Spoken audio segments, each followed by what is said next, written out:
Assalamualaikum warahmatullahi wabarakatuh. Alhamdulillah wa syukurillah wa la haula wa la quwata illa billahil aliyil azim.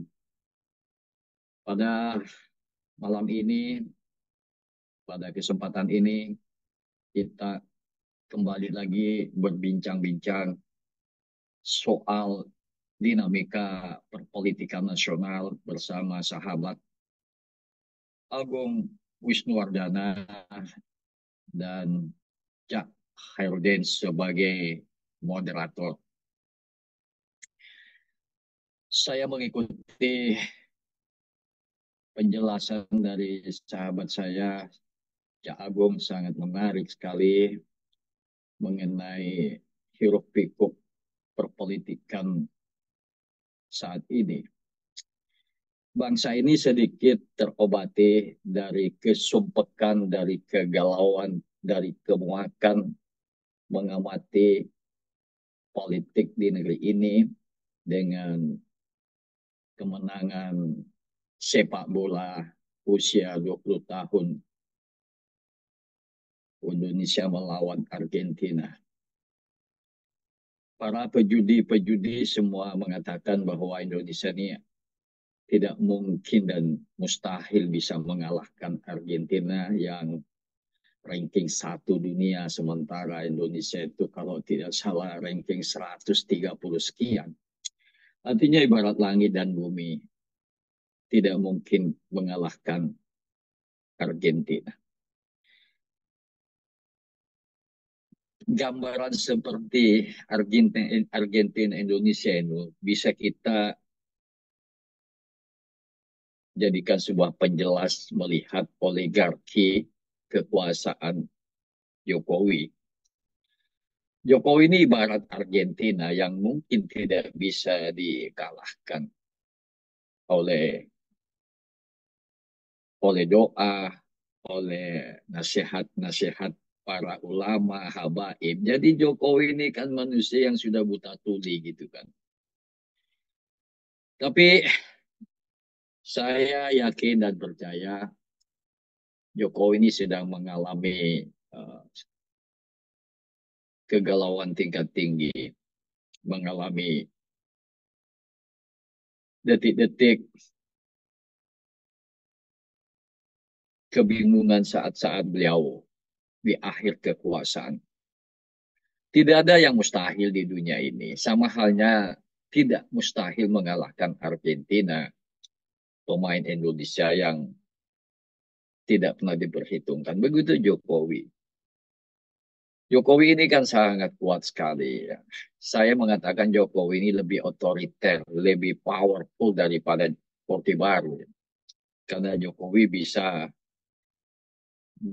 mengendalikan semua infrastruktur politik, lembaga-lembaga kekuasaan, lembaga demokrasi, partai politik, semua dikuasai oleh Jokowi.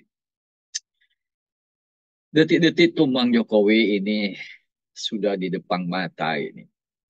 Saya membayangkan setelah Jokowi tidak berkuasa ini, apa yang akan terjadi pada diri beliau. Karena Mas Herudin di daerah itu sangat muak dengan Jokowi. Ya, bahkan masyarakat itu sangat sinis, sumpah serapah setiap hari itu terhadap Jokowi. Artinya Jokowi ini sebetulnya sudah kiamat secara kekuasaan. Tapi beliau ini masih pede gitu ya. Masih memiliki self confidence bahwa dia akan soft landing. Ya, ini kan tinggal 1 bulan lebih lagi Jokowi kekuasaan sudah habis. Ya. Tapi sebetulnya Jokowi ini sudah habis. Habis secara moral, habis secara martabat, karena kita lihatlah bagaimana kata-kata kotor, tidak ada lagi kata yang paling jorok, paling jelek yang tidak dialamatkan ke Jokowi. Artinya sebagai kepala negara ini sudah habis, sudah selesai. Jokowi is finished. Tidak ada marwah yang bisa menjadi kebanggaan lagi Jokowi. Jokowi ini sebetulnya manusia jahat. Kita geger bangsa ini, bangsa yang berpenduduk 280 juta lebih. Geger segeger-geger. Hiruk pikuk. Hanya seorang Jokowi dan anak-anaknya. Ini kan manusia jahat itu. Jadi bangsa ini disibukkan merespon perilaku Jokowi yang didukung oleh partai-partai pragmatis kata Cak Wisnu, Cak Agung Wisnuwardana tadi. Ya memang partai ini semua partai yang pragmatis ya. PKS yang dulunya dianggap sebagai partai yang lebih berakhlakul karimah, yang selalu mengusung-usung agama Islam.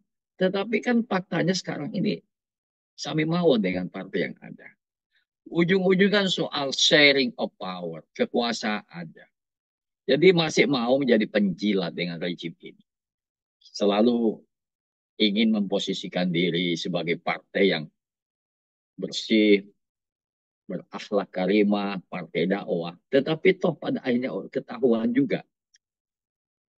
Tema ini kan kita tema soal bagaimana Anies Rashid Baswedan ini dikeroyok oleh para bajingan-bajingan politik di negeri. Jadi dia halang-halang. Ya otaknya Jokowi itu. Saya masih bisa membantah kalau soal dana tadi ya. Soal kantong tebal Anies. Anies memang tidak kantong tebal, tapi otak tebal dia dibanding anaknya Jokowi. Ya, jauh lah. Itu bukan levelnya Anies. Yang menjadi persoalan kan soal Anies ini kan manusia pintar. Ya. Ini kan soal pertarungan akan datang 2009. Lagi-lagi ini kan proyek jangka panjangnya Jokowi. Kalau Anies sempat jadi gubernur, peluang nyanyaknya Jokowi ini akan menjadi berat. Karena anaknya Jokowi lihat aja secara formal. Nggak ada yang meyakinkan. Kayak orang-orang mabuk semua aku lihat itu. Tidak ada aura intelektual. Sekolahnya nggak jelas sama dengan bapaknya juga kan. Ini menjadi pertanyaan. Ya. Pak Jokowi ini kan orang nggak tahu diri ini. Dan ini menjadi contoh yang tidak sehat bagi anak-anak milenial, bagi anak-anak muda. Bagaimana anak muda sekarang ini out looking for the future dengan contoh semacam ini. Jadi sebetulnya Jokowi ini mengolok-olok melalui anaknya itu bagi generasi sekarang ini, ya, dengan berbagai cara modus yang dilakukan oleh Jokowi untuk mencalonkan anaknya jadi gubernur. Nah, salah satu penghalang bagi Jokowi ini Anies Baswedan ini. Jadi Jokowi ini sudah melakukan satu political genocide, politik genosida, mengkeroyok rame-rame Anies ini diperkosa secara politik rame-rame. Ya termasuk PDI, PDIP, ya PKS yang menjanjikan Anies menjadi gubernur. Kan lihat aja di YouTube itu komentar-komentar PKS itu. Tetapi kan juga jadi pengkhianat, pembohong semua kan ini. Jadi kejujuran di negeri ini menurut saya itu sudah nggak ada. Saya tadi merenung, membayangkan ya, bagaimana kejujuran politisi-politisi Masumi tahun 50-an. Negarawan-negarawan, Natsir, Saprudin, Prawira Negara, Prawoto, dan lain-lain juga sebagainya. Saya kebetulan Cak Hairudin, saya sempat waktu saya jadi wartawan, saya sempat wawancara dengan Dr. Muhammad Nasir Saprudin Prawira Negara. Banyak sekali pikiran-pikiran beliau dan hari ini terbukti dengan jelas. Beliau ini kan negarawan, Saprudin mantan Menteri Keuangan, Nasir mantan Perdana Menteri. Luar biasa. Tapi miskin, nggak punya apa-apa. Kakeknya Anies Baswedan, Anies, saya kenal ya. Karena kantor HMI di Jogja itu nyebrang aja. Jadi pagi-pagi saya sambil ngopi ke kakeknya Anies, Abdurrahman Baswedan diskusi. Bagaimana beliau diutus oleh Soekarno pergi ke Mesir. Menjelaskan bahwa kami sudah merdeka. Membayangkan orang-orang yang luar biasa seperti bukan lagi berpikir. Numpuk-numpuk kekayaan, ngerampok uang negara. Hari ini, pejabat-pejabat, itu otaknya tak perampok aja itu. Saya ketika ke rumahnya Mas Anies di Lebak Bulus, ke rumahnya masuk di sebuah gang sempit, mobil nggak bisa selisih. Beginikah gubernur seorang Anies, gubernur Jakarta? Ahok, gubernur Jakarta kok kayaknya luar biasa. Anies tinggal di kampung Lebak Bulus, di jalan sempit itu. Kalau saya bilang sama teman, kalau ada gubernur paling miskin di dunia ini ya Anies Baswedan. Jadi pikirannya Anies ini, betul cerita sahabat saya Mas Agung. Bagaimana personifikasi Anies. Dan itu yang tidak disukai oleh orang-orang yang pikirannya kebelinger, orang-orang oligarki di negeri ini, gerombolannya Jokowi, nggak suka sama Anies. Jadi Anies ini sebetulnya manusia yang sudah disodomi, diperkosa rame-rame oleh partai politik ini. Jadi Anies ini habis disodomi semua. Yang tukang sodominya dia Jokowi itu. Jadi ada blocking opportunity for Anies Rashid Baswedan. Memblok kesempatan. Ya, menghalang-halangi Anies. Kita lihat waktu Pilpres, bagaimana kelompok-kelompok Jokowi, partai politik sekarang ini, calon gubernur. Bayangkan gimana ruwetnya politik kita. Seorang calon gubernur didukung 15 partai, gila nggak nih? Jadi partai ini menurut saya dibubarkan aja, gak ada gunanya. Kalau Allah masih bicara demokrasi. Bayangkan calon gubernur didukung 15 partai. Apa ini? Makanya saya ini secara pribadi nggak merespek dengan partai itu. Karena nggak ada gunanya saya bilang. Pelkada-pelkada yang di Indonesia yang merembah semua sebetulnya pelkadanya rakyat atau daulat rakyat atau pelkadanya para bajingan-bajingan mafia politik itu kan. Kita lihatlah daftar-daftar pelkada yang list dari KPU itu. Calon di kabupaten ini. Apakah itu pilihan rakyat? Kan enggak. Yang menentukan kan partai politik. Enggak ada relevansi secara signifikan bahwa daftar bupati, gubernur, wali kota yang ada itu memang itu aspirasi rakyat. Itu kan aspirasi partai politik. Dengan melalui perselingkuhan politik, persekongkolan di antara partai mendukung si A dan si B. Nggak ada masyarakat di situ. Nothing. Jadi nggak usah dibawa inilah pesta daulat rakyat, pesta demokrasi apa? Ini pestanya para elit politik, para oligarki. Rakyat ini, Cak Agung Wisnuwardana, itu sekedar menjadi agregasi kepentingan politik elektoral. Jadi hanya menjadi objek kontestasi kekuasaan dari orang-orang yang haus kekuasaan. Coba Anda tanya itu masyarakat, lo ikut menentukan nggak aspirasi Anda? Oh, si Herudin calon bupati di negara Kohonoha, nggak ada. Yang ada kan ditentu oleh partai politik. Partai politik ini gilanya lagi nih. Partai politik itu hanya care dengan kantong tebal. Walaupun otaknya agak sedikit idiot ya. Kelihatan kayak mabuk narkoba gitu, wajahnya kayak ngantuk-ngantuk itu kan. Ya, saya nggak nyebut siapa yang saya maksud ini. Jadi, itulah partai politik. Hanya care dengan kantong tebal, walaupun otaknya tipis. Sekarang ini otak tebal tak payu, gak laku di negeri ini. Inilah kapitalisme demokrasi. Inilah demokrasi pasar bebas. Jadi demokrasi ini kan sudah kayak industri, kayak pasar gelap ya, black market of demokrasi. Jadi kita nih mau bicara demokrasi apa sekarang ini? Demokrasi sontoloyo, ya.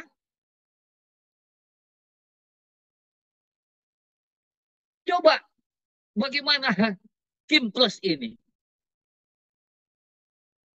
mengeroyok kandidat yang lain supaya tidak punya kesempatan untuk calon.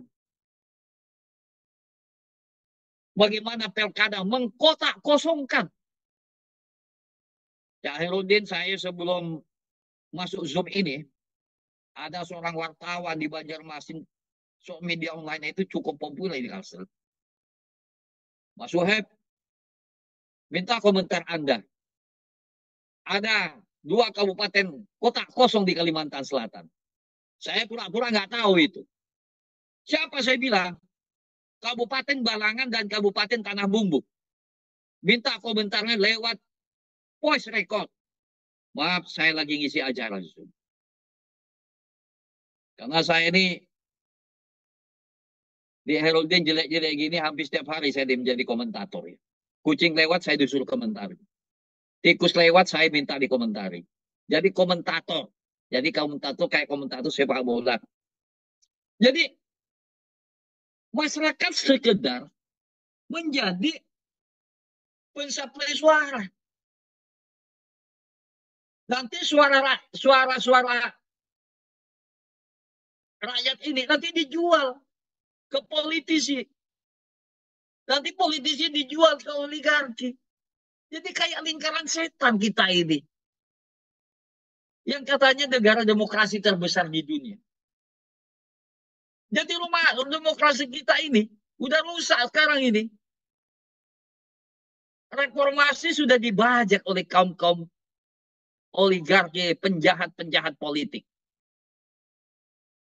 Lo mesti mau percaya dengan partai politik. Partai politik apa yang diperjuangkan? Memperjuangkan rakyat?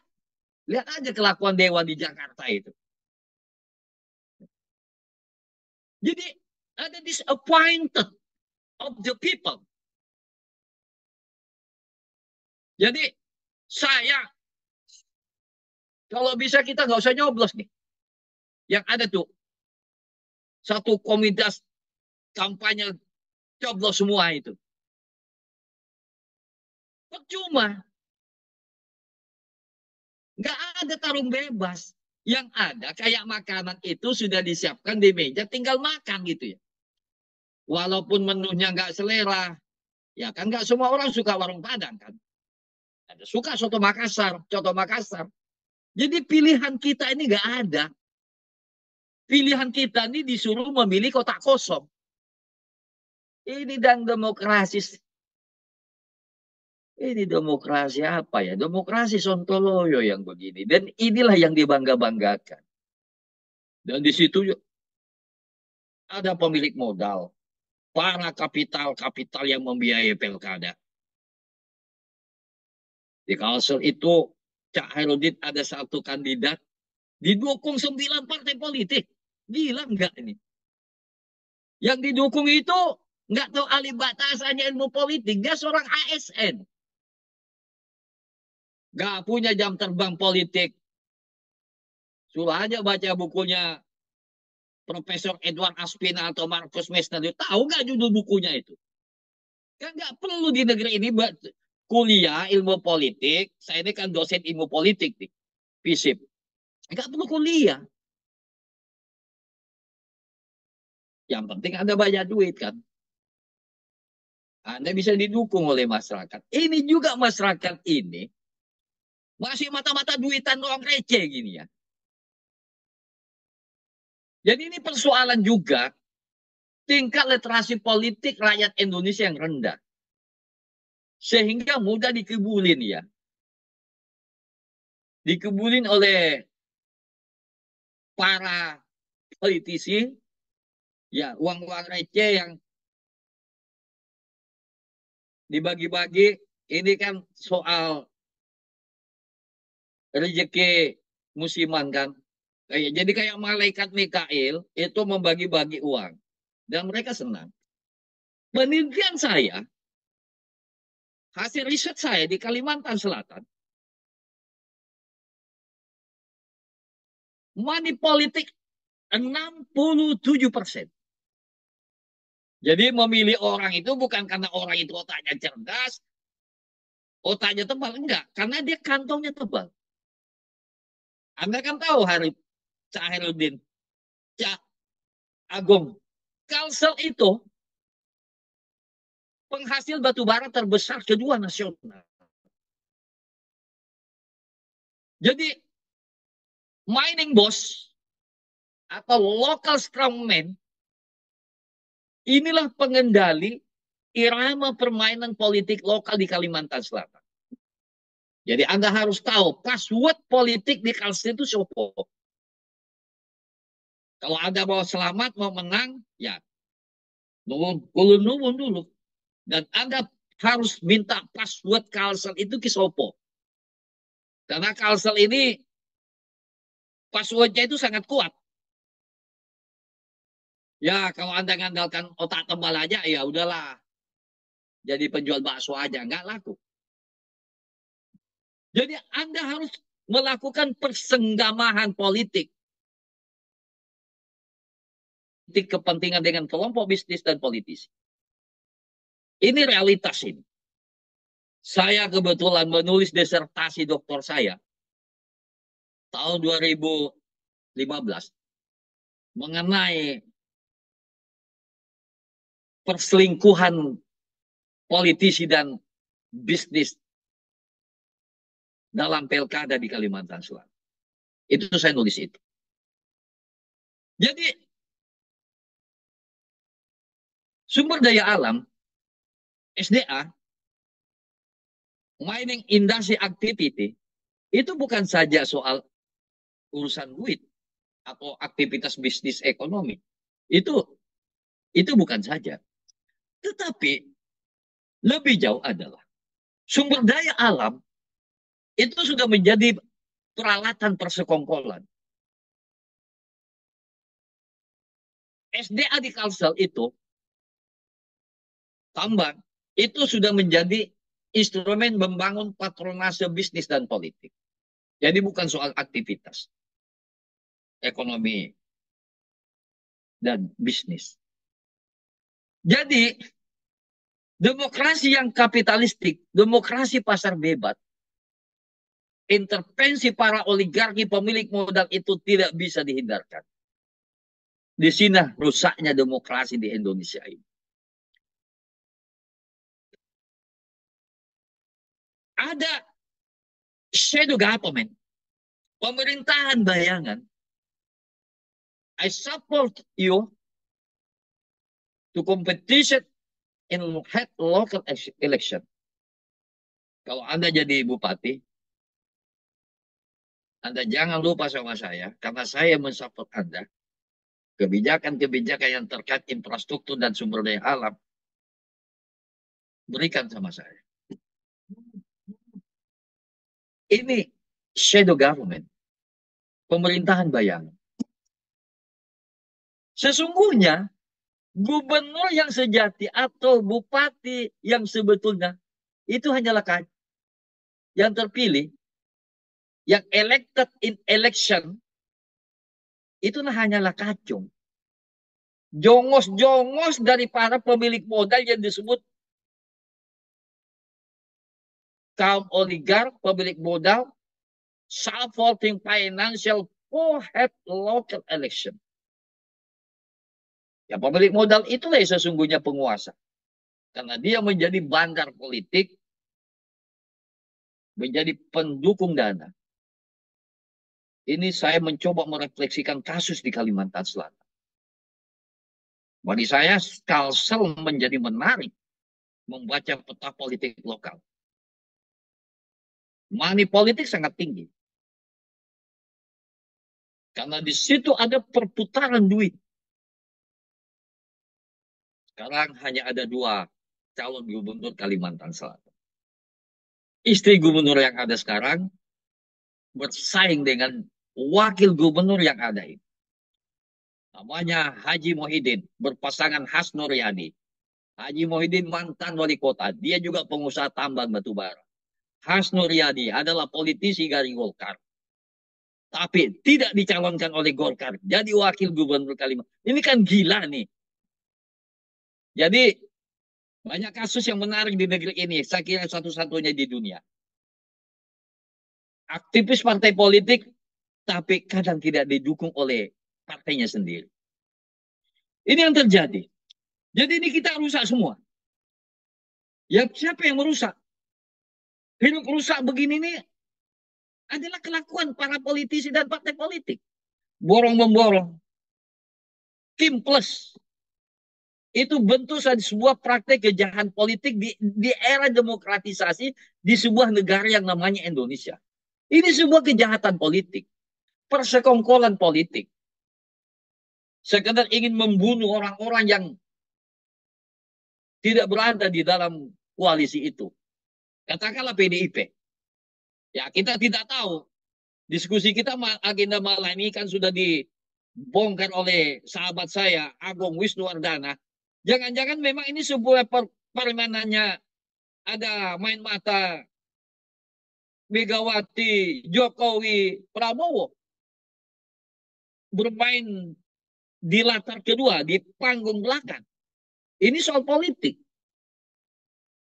Karena Indonesia ini negara dikenal sebagai theater state. Negara sandiwara. Masyarakat merespon. Wah, ini sebuah kemunafikan politik yang dilakukan partai ini. Padahal sudah rencana ingin mendukung Mas Anies Rashid Baswedan. Ternyata gagal. Ini kan politik ini kan tidak bisa dilihat 2 kali 2 sama dengan 4 atau hitam putih. Politik itu 2 kali 2 bisa sama dengan 15. Nah, jadi Mas Anies ini prank. Ya, saya ingin mengutarakan istilah disodomi secara politik. Pembunuhan karakter. Inilah political genocide. Ya, ini otaknya Jokowi. Saya nggak ikut-ikut nyebut Mulyono. Saya tetap menyebut Jokowi. Jadi harapan kita, mari kita perkuat konsolidasi masyarakat sipil ini. Akademisi jangan juga otaknya ikut rusak, ikut terkontaminasi. Mari kita bangun konsolidasi kekuatan barisan pembangkangan masyarakat sipil. Ketika sistem politik ini sudah gak benar, dirusak oleh para badut-badut politik. Rakyat punya hak seperti itu. Dan kita dijamin oleh konstitusi. Pembangkangan sipil. Kita nggak bisa berharap lagi dengan lembaga-lembaga demokrasi yang namanya partai politik. KPU juga sekarang nggak benar juga.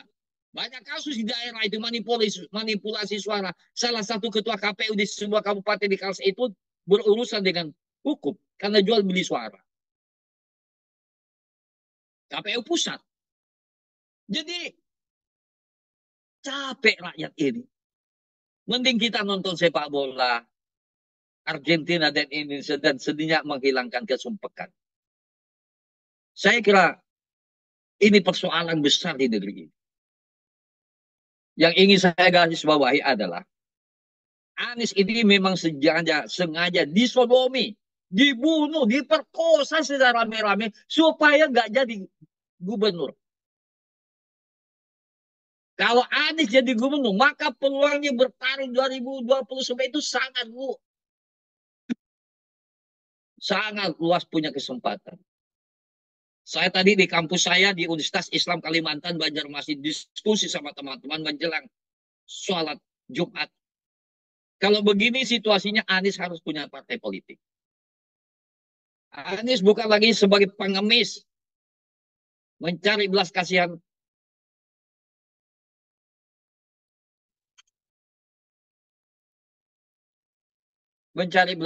kepada pemilik partai.